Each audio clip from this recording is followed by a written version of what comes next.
mengatasi temper tantrum. Pertama, pengertian temper tantrum. Temper tantrum merupakan emosi yang meledak-ledak atau anak yang marah secara berlebihan. Perilaku ini sering terjadi di anak usia 4 tahun. Kebiasaan mengamuk akan lebih sering dilakukan bila anak mengetahui bahwa dengan cara ini keinginannya itu dapat terpenuhi. Jadi temper tantrum itu keadaan anak itu kayak emosi, terus ngamuk, terus minta ini itu harus dituruti. Nah, pemicu temper tantrum itu temperamen yang mempengaruhi bagaimana anak merespon perubahan, kayak stres, lapar, capek, terlalu banyak stimulasi. Jadi anak itu merasa tertekan, jadi kayak kurang perhatian, terus situasi yang belum bisa dipahami anak.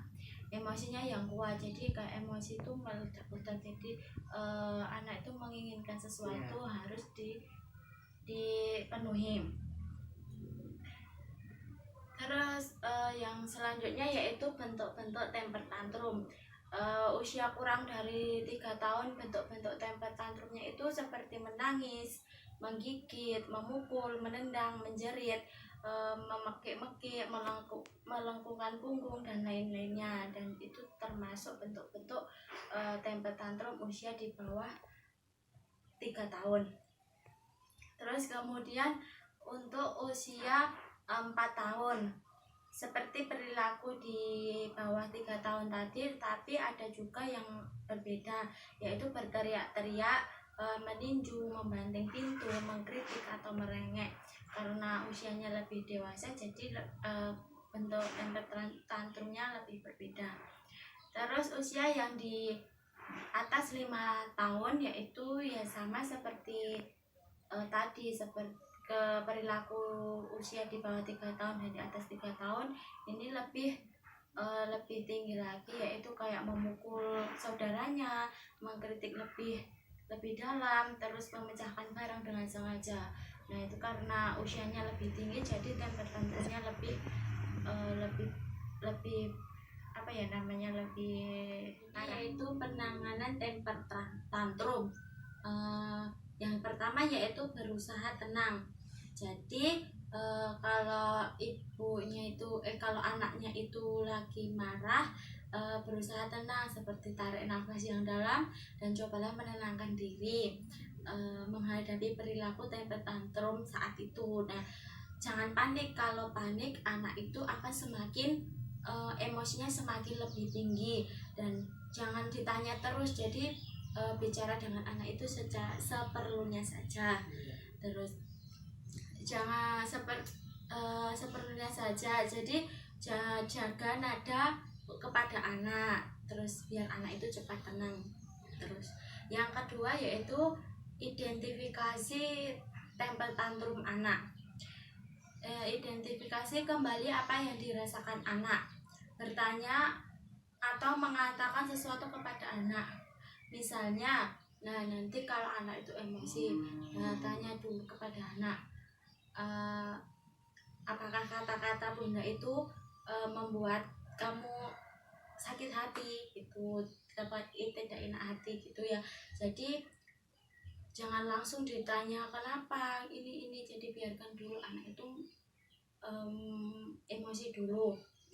Terus yang ketiga, buat anak mengatakan keinginannya. Jadi setelah anak itu emosi, terus bantu anak menyatakan apa yang diinginkan, misalnya dengan harapan agar anak tahu bahwa ibunya itu memahaminya. Terus jadi tapi nggak harus dipaksa untuk menyatakan keinginannya, biarkan anak itu tenang dulu, kemudian kita bertanya dengan perlahan-lahan supaya anak bisa menjawab pertanyaannya. Terus yang selanjutnya yaitu beri pelukan cinta. Bila temper tantrum berlangsung terus, bahkan emosi anak semakin kuat, cobalah seorang ibu itu memeluk anaknya dengan rasa cinta dan sayang. Tentunya hal ini dapat dapat membuat anak itu lebih tenang. Terus yang terakhir yaitu memberikan reward kepada anak. Nah, jika anak itu sudah berani mengkomunikasikan kenapa dia seperti itu, terus berikan apa yang dia sukai. Jangan memberi hukuman kepada anak yang temper tantrum. Terus jadi kayak mengasih ungkapan cinta juga bisa, terus dengan reward hadiah juga bisa. Terus cukup sekian. Apakah ada yang ditanyakan dari penjelasan saya tadi? Tanya, apakah orang tua boleh memanjakan anak?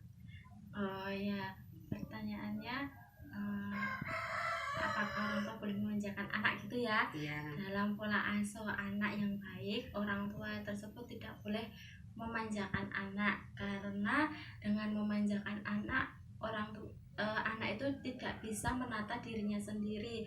Jadi anak lebih mengutamakan orang tuanya. Jadi kayak anak tidak bisa mandiri, tidak bisa menata diri mereka sendiri. Jadi sejak kecil anak itu dibiasakan untuk mandiri. Jadi sekecil hal apapun anak dibiasakan mandiri agar nanti dewasanya lebih mandiri, terlatih mandiri. Jadi orang tua pun juga tidak boleh melakukan menyuruh anak. Jadi ya intinya tidak memanjakan anak agar anak itu tidak terbiasa dengan orang tuanya. Nah, itu tadi penjelasan dari saya. Apakah masih ada yang dipertanyakan? Sudah cukup. Ya, terima kasih atas waktunya. Semoga bermanfaat. Nah, ini tadi parenting mengenai cara mengatasi anak yang temper tantrum. Nah, saya ulas kembali, temper tantrum itu merupakan emosi anak yang sedang meledak-ledak untuk memenuhi keinginannya. Nah, itu tadi sudah saya sampaikan. Nah, cukup sekian dari saya. Apabila ada salah kata, saya mohon maaf yang sebesar-besarnya. Wassalamualaikum warahmatullahi wabarakatuh.